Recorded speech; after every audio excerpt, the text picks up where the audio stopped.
many women do you know that can say they won 3 Olympic gold medals? Well, my next guest, Brooke Bennett, is an American swimmer that can say that and so much more. She is now a motivational speaker, personal trainer, and nutritionist. Welcome, Brooke. Thank you. I'm really curious, how did you get started in all this? Well, I started in my grandparents' backyard pool, and I just was a water baby naturally.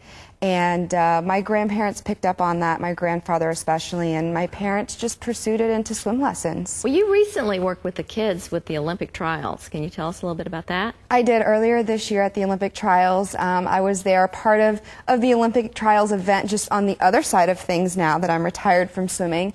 And you seem so young to be retired.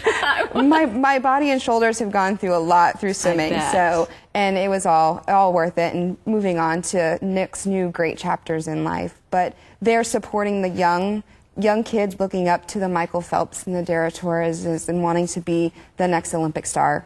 Well, now that you're retired, you've taken on the road and you're spreading the word and all your knowledge and experience with some of the best coaches and teachers out there. What are you doing now?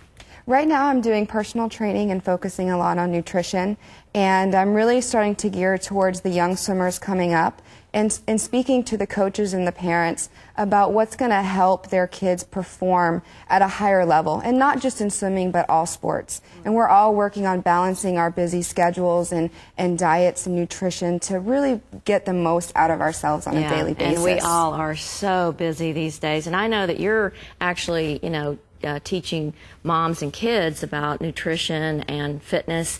What are a couple of goals from that you could share with us? Well, I really love when you see families come into a gym and they get the whole group involved, and I really teach them to do it together as the parents learning how to help their kids eat healthier and better snacks, staying away from the simple carbs and the sugars. And that's a challenge, isn't it? It is, and because kids go towards that and moms and dads try to make the right decision.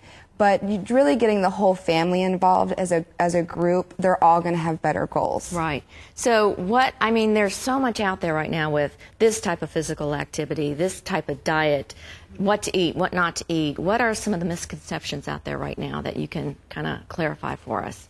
Well, I think what's going to work best for you as an individual is you've got to find what that niche is. Right.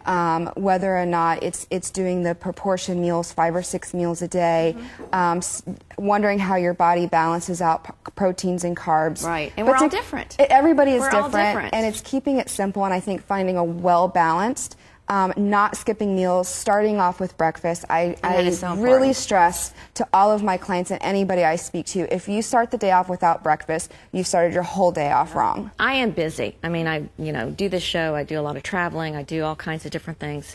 If I've got 15 minutes to squeeze in, what kind of exercise can I do? Well, they have new exercise equipment, weights that you can travel with, and it's finding a balance. It's not necessarily having to go to the gym. None of us have 90 minutes to be in a gym 5 or 6 days a week. Right. And if you have 15 minutes, don't say, well, I don't have 30 minutes or an hour, so I'm not going to do it. If you're at home, have yourself a couple of sets of weights. Getting a friend and going for a walk around your neighborhood. It's, again, finding something that excites you and gets you out there. Right. I'm not a runner, so my goals don't consist of me running 6 miles a day. I set goals for myself that I enjoy doing. Thanks, Brooke. It was great having you here.